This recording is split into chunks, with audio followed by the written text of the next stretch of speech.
Thank you very Yes. much. Now, I I have a 5 comments on this nice presentation by Professor Lee. So now,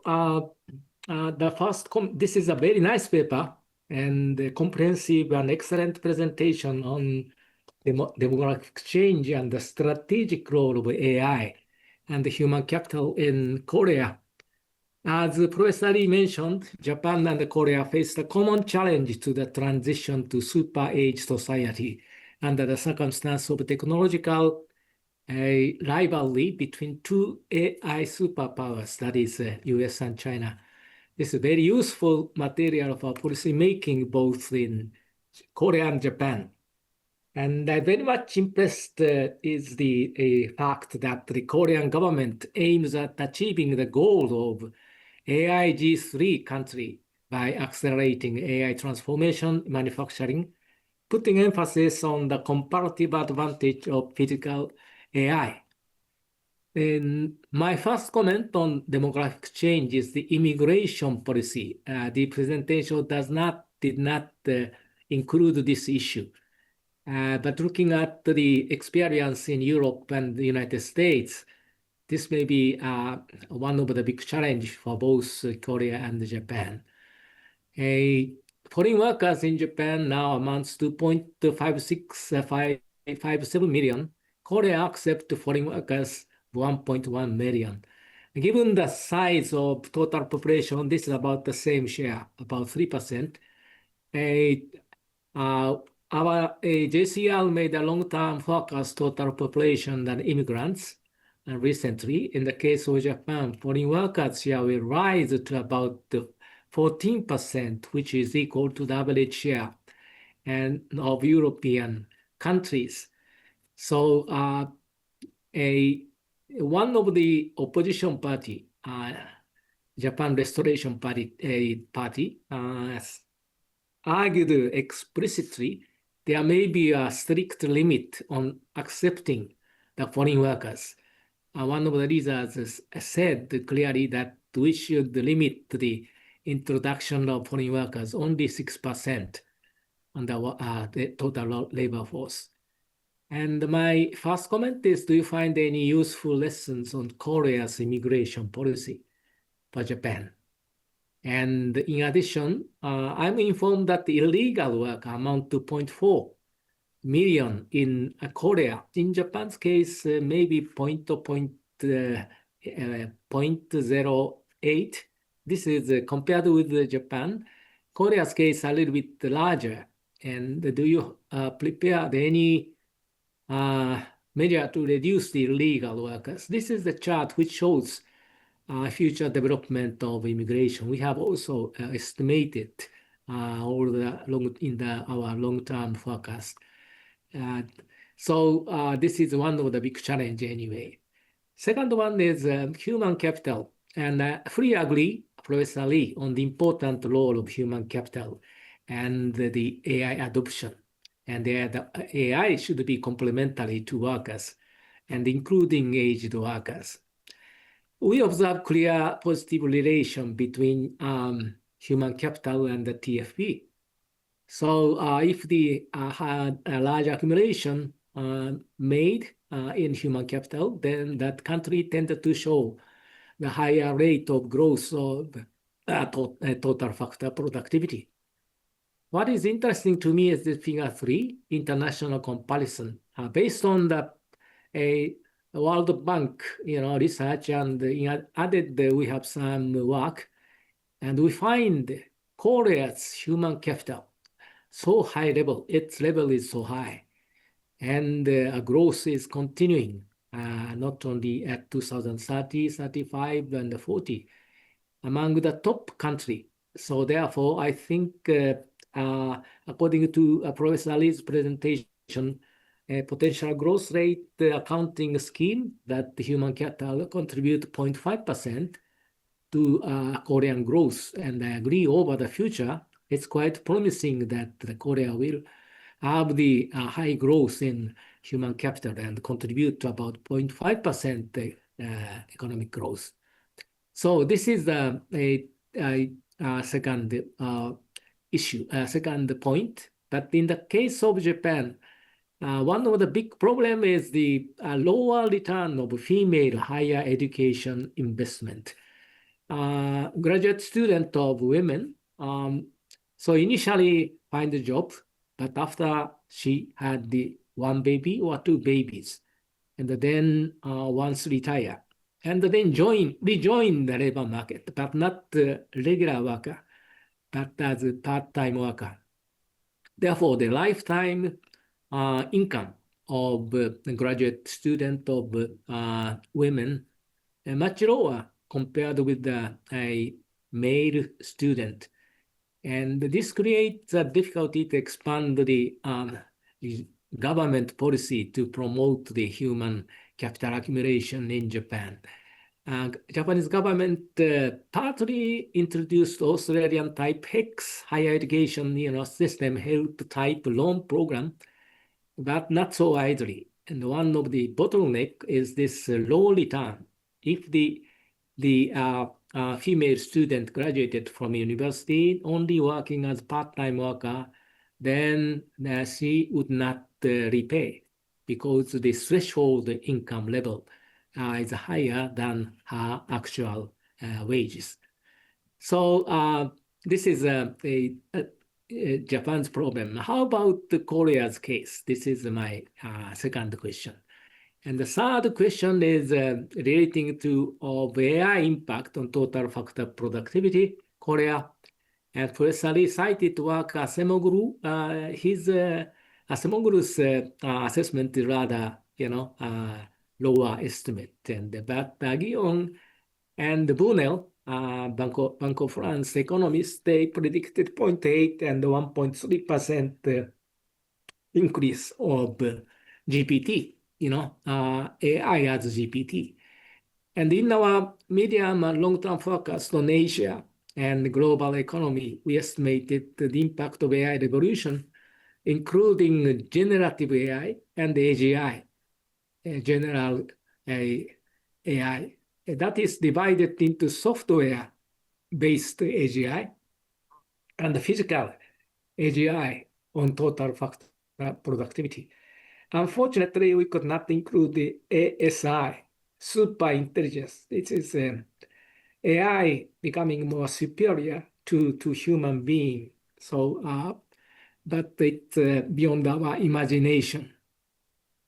But we limited in our forecast to AGI. Based on the methodology developed by the OECD Secretariat, they have a very good estimate on the generative AI impact on total factor productivity. But we extended to cover the general AI. On the impact of generative AI, so only taking out the generative AI, this is the impact of generative AI on TFP in Asian countries. Singapore is so outstanding, this in the course of 1930. And higher countries, United States, of course, and China and Korea, almost comparable, and Taiwan just close. Therefore, now looking at this closely, the impact on the TFP, if we look at this generative AI, Singapore maybe, if the US and China is the top two, global country, then it's likely that Singapore, take the position of third, This is a generative one. And the figure 4 shows AI-induced TFP. This is according to our estimate. Korea is likely to perform much better than Japan, ranked fourth. Japan's case is 30th. The impact on this total productivity in Korea is about 1.3% on TFP. So Professor Lee argued, this due to this AI revolution, maybe potential growth rate is up by 1%. So largely consistent with this estimate. Japan's case a little bit lower, 0.8% below 1%, but combined with the underlying TFP, today we have 0.5 combined together. This is the additional impact, therefore 1.3. Labor maybe negatively contribute and the capital positive, but they are each other offset and remaining only the part of TFP. That implies Japan may be more than 1% if the AI revolution is taking place successfully in Japan. This is government preparedness already shown by Professor Lee's paper, therefore I just skip it. Anyway, just move back and move back this total factor productivity impact. This is one of the problem of Japan's strategy is this a very small amount of AI-related investment until now at the both government and the private sector. Notably, I was very much discouraged at the time of announcement of a strategy basic plan in December last year. Government envisaged only 3 trillion yen investment by government and private sector over the next several years. This seems to be too small. For instance, as compared with the Mr. Son Altman project in the US amounting to 500 billion. This is 75 trillion.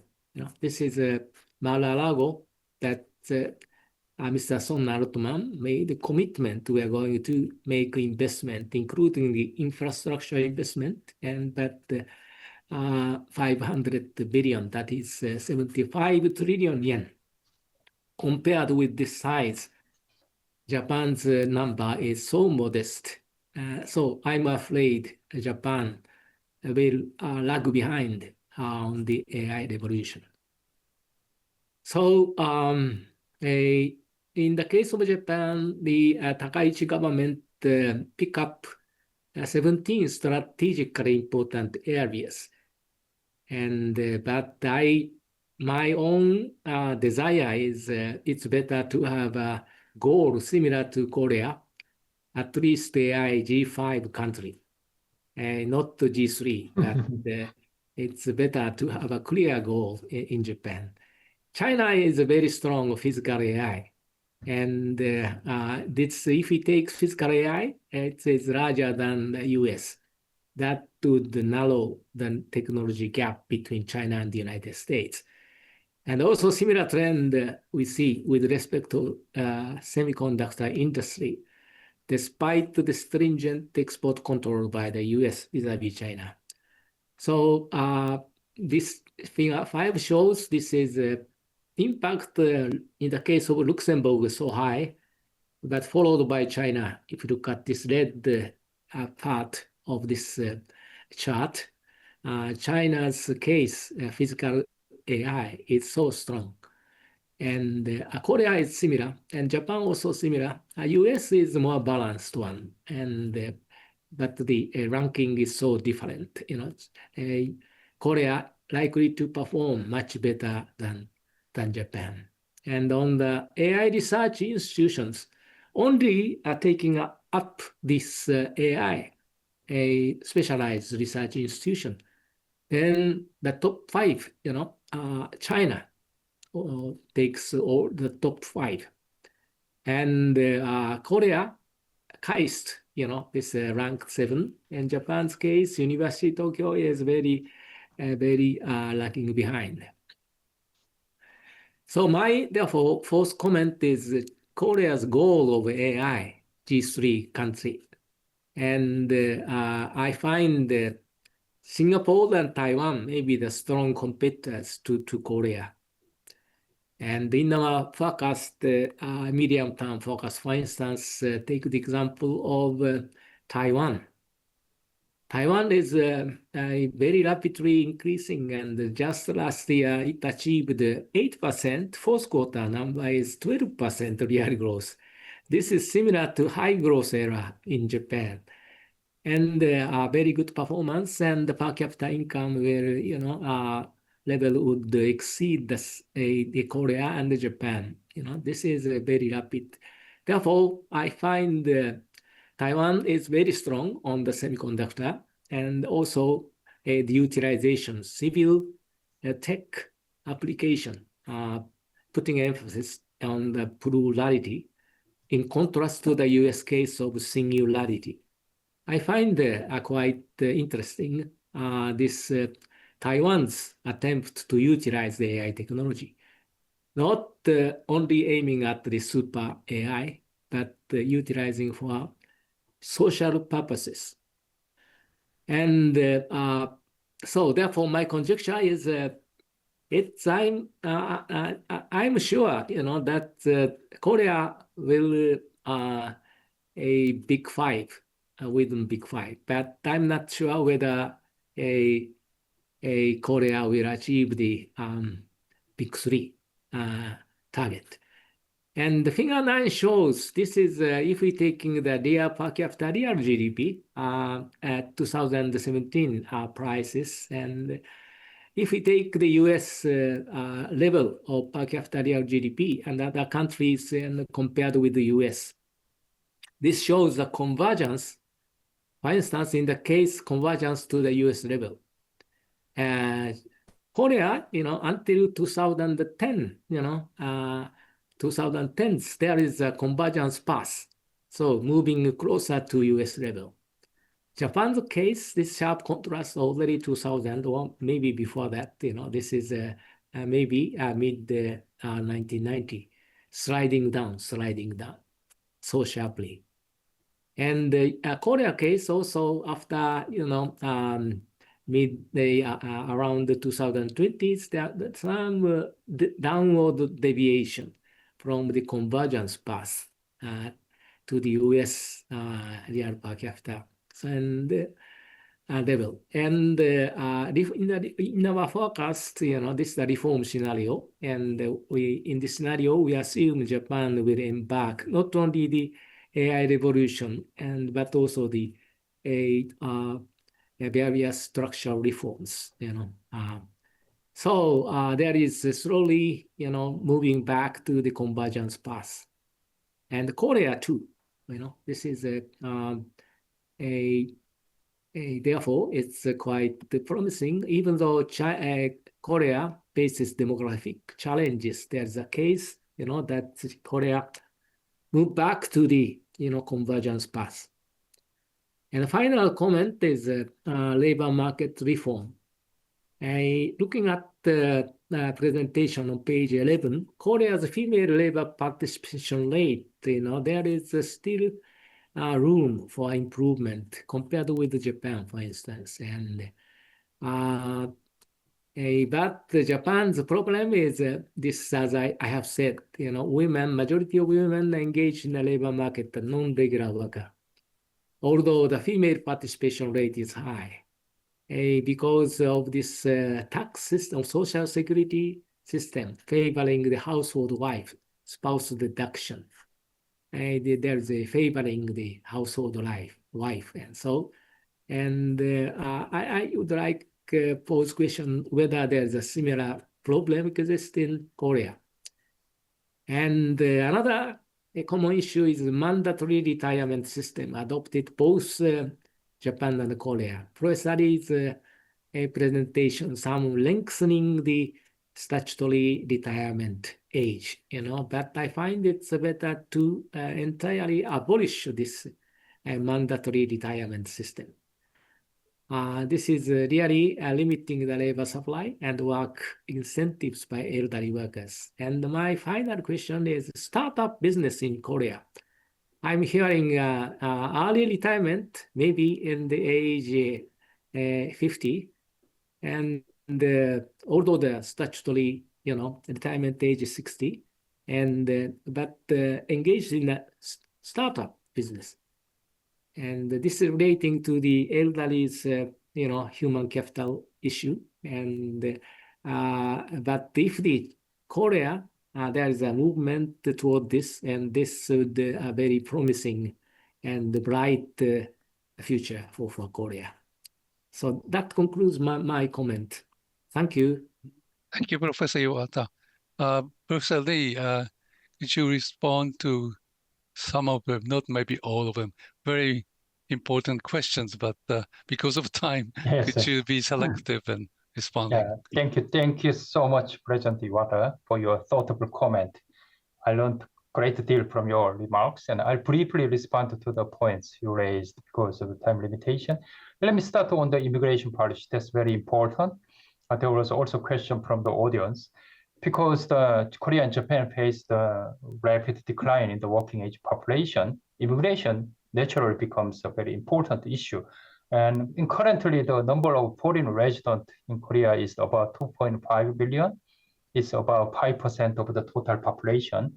And the foreign workers are about 1.1 billion. And they came through the mostly employment permit system. And then they usually go to the small and medium-sized firms, construction, agriculture, and services, even though there are some high-skilled workers. So workers can stay for 2 periods of 4 years and 10 months, but there is no way to get to the permanent residence. So basically, the simple line here is the immigration is not viewed as the main solution to the demographic decline in South Korea.